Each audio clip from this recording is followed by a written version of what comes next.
Minister Lee. Thank you, Mr. Speaker, and I thank the member who just took his seat for his support to Select Committee on this bill. Sir, but I have to actually say I find it rather ironic to actually get a lecture from the opposition who can't even do simple arithmetic on a policy that they announced over the weekend. Sir, it is a pleasure to actually take a call on the energy innovation electric vehicle. Having said that, I have to say Mr. Stuart Nash probably is better at maths than Phil Twyford. Sir, it is a pleasure to take a call on the Energy Innovation Electric Vehicles and Other Matters Amendment Bill introduced by Honourable Simon Bridges today. This bill is an omnibus bill and amends the Electricity Industry Act 2010, the Energy Fuels Levies and References Act of 1989, the Land Transport Act of 1998, and the Road Users Charge Act of 2012.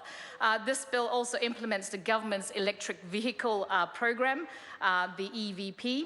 This is a comprehensive plan to ensure that New Zealand is able to meet its international commitments regarding climate change, and that we can work to improve energy conservation and effectiveness in our transport sector, sir.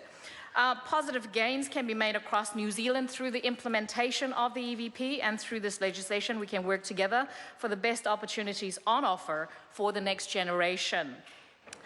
Innovation in energy use and better transport productivity is important for us. Better energy use means lower costs and overall better outcome for Kiwi families.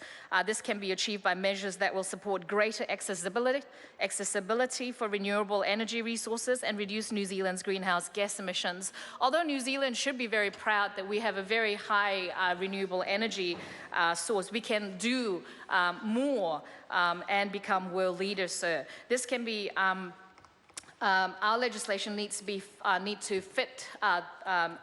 fit for purpose and support the future development of New Zealand's changing transport and energy environment.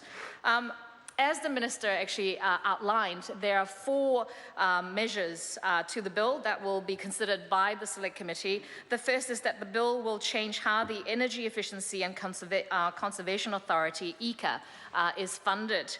Under the EECA's current funding model, sir, almost half of its total funding is recovered from the electricity efficiency levy and can only be spent on electricity efficiency activities like the television ads. And this bill will enable the cost of EECA's activities to be spread across a wider range and include the levies from transport fuels and gases alongside electricity. And that would actually mean that we could probably do a lot more with the increase in the amount of money that we actually collect.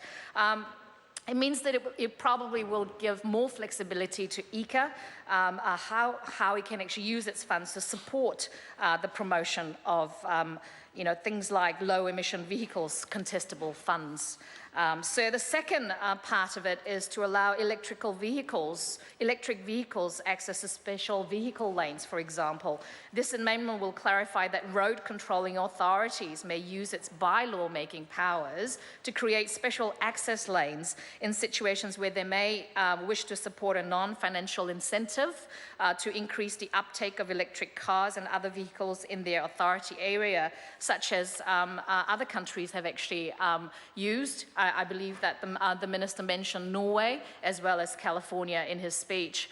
The third is to allow exemptions to road user charges for a stronger financial incentive for things like electric vehicle uptake, where heavy-duty vehicles such as electric trucks and buses would be exempted from such road user charges, sir, for the benefit of increasing their numbers among the wider transport fleet until they actually reach about 2% of the heavy vehicle stock in New Zealand.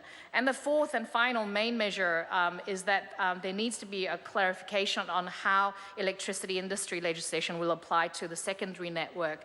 For example, people who actually have, they actually generate their own power using battery or using the sun, and they could actually feed into the electricity network. And this legislation may, in fact, support the growth of further innovation from the consumers instead of just the electricity generators, sir. I believe that this is good for New Zealand, and I look forward to the submission process and the discussions that the Select Committee will actually have. It is a good bill. I commend it to the House.